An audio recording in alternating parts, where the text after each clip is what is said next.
तो स्वागत है आपका class 10th math NCERT Hindi medium के एक्सरसाइज 11.1 के क्वेश्चन नंबर 5 के इस वीडियो में।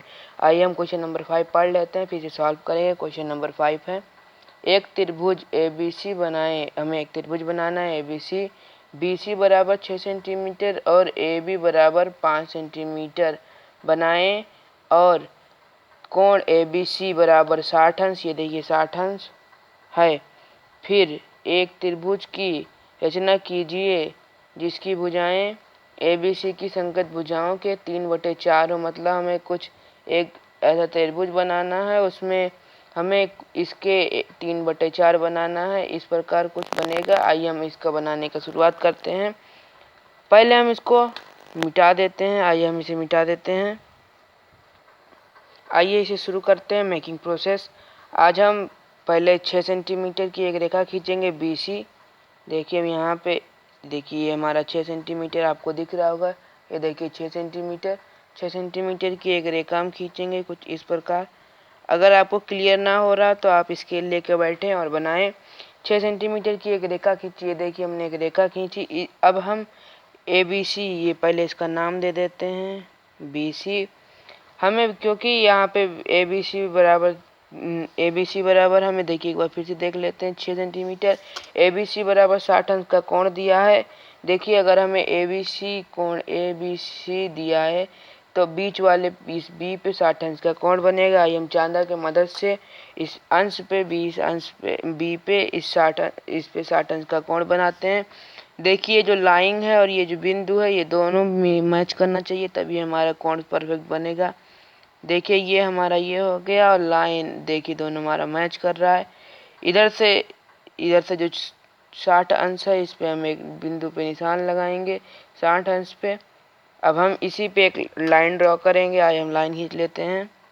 देखिए ये हम लाइन खींचेंगे। थोड़ा ये क्वेश्चन में चला जा रहा है तो आप इसको रफ पे पहले बना लें, फिर फेयर में बनाएं।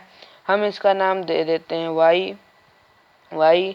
तो उसके बाद हमें यहाँ पे गोला प्रकार का काम लगेगा। देखिए हमें गोला प्रकार का काम लगेगा क्योंकि ये AB बराबर 5 सेंटीमीटर है, तो AB इस B और Y वाली रेखा पे होगा। ये हम 5 सेंटीमीटर पहले त्रिज्या ले लेते। देखिए ये हमारा स्केल है। हम यहाँ से कुछ 5 सेंटीमीटर की त्रिज्या लेंगे। देखिए हमने 5 सेंटीमीटर की त्रिज्या ली। देखिए 5 सेंटीमीटर की त्रिज्या ली। अब हम B और Y वाले पे एक चाप लगाएंगे। देखिए हमने चाप लगाया कुछ इस प्रकार। हम इसका नाम देंगे B। आइए हम इसका नाम दे देते हैं B नहीं, सॉरी A होगा, A दे देते हैं। अब हम A को C से मिला देंगे तो हमारी एक त्रिभुज बन जाएगा। आइए हम A को C से मिला देते हैं। देखिए A को हमने C से मिलाया तो हमारा एक त्रिभुज बन गया। अब हमें इसका एक छोटा त्रिभुज बनाना है। इसके लिए पहले हमें इस पे न्यून कोण बनाना होगा। न्यून कोण मतलब जो 90 अंश से कम हो, इसलिए हम B पे एक न्यून कोण बनाएंगे। देखिए हम B पे एक न्यून कोण बनाते हैं। ये देखिए हमने एक न्यून कोण का निर्माण किया B पे। अब हम B पे कोई एक त्रिज्या लेंगे। आप छोटी बड़ी जितना चाहे उतना त्रिज्या ले सकते हैं। देखिए हम कुछ इतनी बड़ी एक त्रिज्या लेंगे, इतनी बड़ी, देखिए सॉरी थोड़ी छोटी हो गई, इतनी बड़ी। अब हम यहाँ से 4 कट लगाएंगे क्योंकि इसमें अनुपाते में 4 है तो ये सबसे बड़ा 4 ही है। तो हमें 1 हो गया, 2, 3, ये हो गया चौथा। अब हम इसका नाम दे देते हैं। इसका नाम देंगे B1, B2, B3, B4। हम B4 को C से मिला देंगे। आज हम मिला देते हैं। देखिए ये B4 को C से हमें कुछ इस प्रकार मिलाना है। ये हम मिला देते हैं। अब हमें क्योंकि इसका समांतर B4 और C की समांतर रेखा बनानी है तो हमें इस पे एक त्रिज्या लेना होगा और उस पर उसके बाद हमें चाप लगाना होगा। आप छोटी बड़ी जितना चाहें मर्जी अनुसार आप एक त्रिज्या ले सकते हैं। देखिए हमने एक त्रिज्या लेकर एक चाप लगाया कुछ इस प्रकार। फिर हम B3 दिया है और B3 पे रख के एक और चाप लगाएंगे कुछ इस प्रकार। देखिए हमें दूसरे हाथ का इस्तेमाल करना पड़ रहा है। देखिए हम यहाँ पे रखेंगे, यहाँ पे रख के कुछ हम इस प्रकार से एक चाप लगाएंगे। अब जो हमें यहाँ पे हमें एक कोण, ये जो कोण है इसको हमें नाप लेना है, जो हमारा कोण आएगा। तो हम B2 पे मतलब जो हमारा काटा, ये देखिए ये दिया है कोण। अब हम इसका जो है यहाँ पे बिंदु है, यहाँ से हम एक जो है काट देंगे यहाँ पे भुजा नहीं, चाप लगाएंगे। ये हमारा कट गया। अब हम इस पे एक लाइन ड्रॉ करेंगे जो हमें BC रेखा पे मिलाता है बिंदु B3 से। देखिए एक लाइन हमने ऐसे कुछ इस प्रकार ड्रॉ किया। अब हमें यहाँ पे यहाँ से इसका नाम देना है। हम इसका नाम दे सकते हैं P। अब हमें C से कोई त्रिज्या लेना है। आप जितना छोटा चाहे उतना छोटा, जितना बड़ा चाहे उतना बड़ा ले सकते हैं। देखिए हम यहाँ पे एक चाप लगाएंगे कुछ इस प्रकार से। फिर हम P पे एक चांदनी गोला प्रकार का नोक रखेंगे। फिर एक और चाप लगाएंगे कुछ इस तरह से। अब हमें इसका जो ये P से और ये ABC वाली रेखा पे कोण बन रहा है, हमें इसका नाप लेना पड़ेगा। देखिए हम यहाँ पे एक नाप लेते हैं।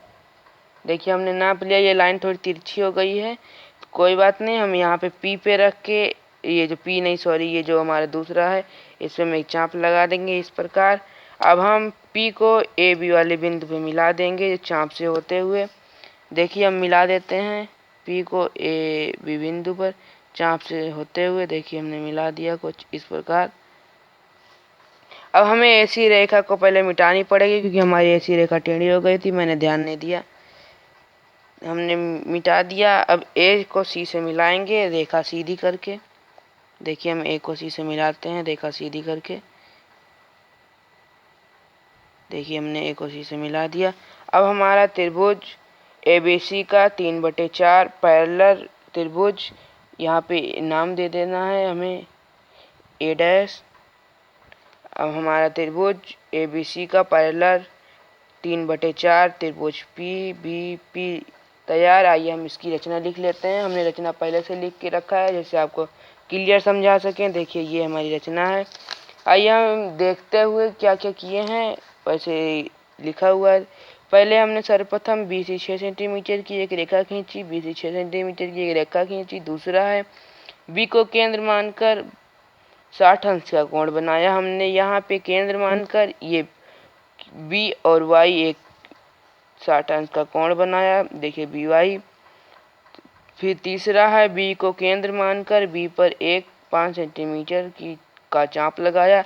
ये देखिए हमने B से एक 5 सेंटीमीटर का चाप लगाया A, तो हम यहाँ पे इसका नाम दे दिया A, जो A पर मिलाता है। और A को C से मिलाया हमने, A को C से मिलाया। फिर चौथा है, देखिए ये हमारा है चौथा, न्यून कोण CBX की रचना की। देखिए हमने ये न्यून कोण CBX की रचना की। फिर पांचवा है किरण BX पर समान 4 चाप लगाया। देखिए हमने ये BX बनाया था, ये X नाम देना भूल गए। ये BX पे 4 चाप लगाया। B1 B2 करके है, देखिए इसमें दिया है B1 B2 B3 लगाया। फिर छठवां है B4 को C से मिला। देखिए हमने B4 को C से मिलाया। फिर CB4 पैरेलल PB2 रेखा खींची CB। देखिए ये हमारा CB का पैरेलल, ये हमारा CB4 का पैरेलल एक रेखा खींची ये वाली जो हमारी PB है। और AC, देखिए ये दिया है AC पैरेलल AB, मतलब हम AC पैरेलल AP की मतलब रचना किया। ये हमारा A1 था, A' मान लीजिए 1 छोड़िए, की रचना की। त्रिकोण ABC और A'BP की रचना हो गई। मतलब इसका जो हमारा ABC है, इसका 3/4 पैरेलल समांतर A', B और P की रचना हो गई। इस प्रकार हमारा आज का ये वीडियो खत्म होता है। आपको हम अगले वीडियो में अगले सवाल के साथ फिर मुलाकात होगी। Thank you. अगर आपको अच्छा लगा हो तो अपने फ्रेंड को शेयर कर सकते हैं। लिखना चाहें तो आप इतना लिख सकते हैं। देखिए आप यहाँ से स्क्रीनशॉट ले लीजिए, उसके बाद क्रॉप करके आप लिख सकते हैं, नहीं तो आप अपने फ्रेंड्स को भी भेज सकते हैं। प्लीज़ शेयर कीजिए और अच्छा लगा हो तो लाइक करना ना भूलें और प्यारा सा कमेंट करें। Thank you.